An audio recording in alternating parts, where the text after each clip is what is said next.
প্রকাশ্য জনসভায় সবার সামনে দাঁড়িয়ে এটা কেমন কথা বললেন ডোনাল্ড ট্রাম্প?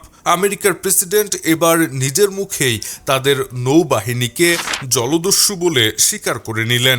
বিশ্বমঞ্চে এমন চরম স্বীকারোক্তি শুনে পুরো বিশ্ব এখন রীতিমতো স্তব্ধ হয়ে গেছে। আমেরিকার নৌবাহিনী উত্তাল সাগরে কিভাবে ইরানের জাহাজ ছিনতাই করে লুটপাট চালাচ্ছে সেই চাঞ্চল্যকর আসল তথ্য এবার সরাসরি সবার সামনে এসেছে।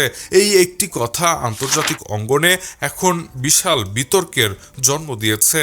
স্থানীয় সময় গত 1 মে শুক্রবার ফ্লোরিডায় আয়োজিত এক জনসভায় বক্তব্য রাখতে গিয়ে ডোনাল্ড ট্রাম্প অত্যন্ত স্পষ্টভাবে এই ভয়ঙ্কর কথাগুলো উচ্চারণ করেছেন। তিনি সরাসরি জানিয়েছেন, ইরানের ওপর আমেরিকার কঠোর নৌ অবরোধ আরোপ করার পর তাদের নৌবাহিনী সাগরের বুকে রীতিমতো ইরানি জাহাজ ছিনতাই করছে। শুধু ছিনতাই নয়, এরপর জোর করে এসব জাহাজের ভেতরের মূল্যবান কার্গো এবং তেল অন্যত্র চড়া দামে বিক্রি করে দেওয়া হচ্ছে। এই প্রকাশ্য ছিনতাই থেকে আমেরিকার বিপুল পরিমাণ লাভও হচ্ছে বলে তথ্যে উল্লেখ করা হয়েছে। ফ্লোরিডার ওই সমাবেশে ট্রাম্প অত্যন্ত দম্ভভরে বলেছেন, আমরা জাহাজের ওপর নামি এবং পুরো জাহাজের নিয়ন্ত্রণ সম্পূর্ণ নিজেদের হাতে নেই। এরপর আমরা সেখান থেকে কার্গো ও তেল নিয়ে নিই। এটি আমাদের জন্য লাভজনক একটি ব্যবসা।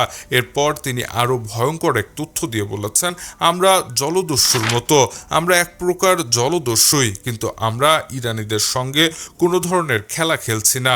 খোদ পরাশক্তি দেশের প্রেসিডেন্টের মুখে এমন প্রকাশ্য দস্যুতার কথা সবাইকে রীতিমতো হতবাক করে দিয়েছে। মূলত এই চরম সংঘাতের শুরু হয়েছিল গত 28 ফেব্রুয়ারি তারিখে। ওই দিন ইরানে একটি বড় যৌথ হামলা চালায় যুক্তরাষ্ট্র ও ইসরায়েল। এর প্রেক্ষিতে ওই একই দিনে বিশ্বের অত্যন্ত গুরুত্বপূর্ণ পানিপথ হরমুজ প্রণালী সম্পূর্ণভাবে বন্ধ করে দেয় ইরান। এরপর টানা 40 দিন ধরে দুই দেশের মধ্যে এক ভয়াবহ রক্তক্ষয়ী যুদ্ধ চলে। বর্তমানে দুই পক্ষের মধ্যে যুদ্ধবিরতি চলছে ঠিকই, কিন্তু ইরান এখনও সেই হরমুজ প্রণালী শক্তভাবে আটকে রেখেছে বলে সরকারি তথ্যে জানা গেছে।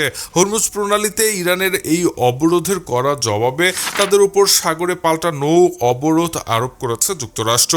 মার্কিন নৌ সেনারা ইতিমধ্যে ইরানি বন্দরে সব ধরনের জাহাজ আসা ও যাওয়া পুরোপুরি বন্ধ করে দিয়েছে। এর সঙ্গে ভারত মহাসাগর থেকে ইরানের দুটি বিশাল জাহাজও তারা জোর করে জব্দ করেছে। জানা গেছে, সাগরে জব্দ করা ওই জাহাজ দুটির মধ্যে একটি ছিল পণ্যবাহী কার্গো এবং অপরটি ছিল তেলবাহী বড় ট্যাঙ্কার জাহাজ।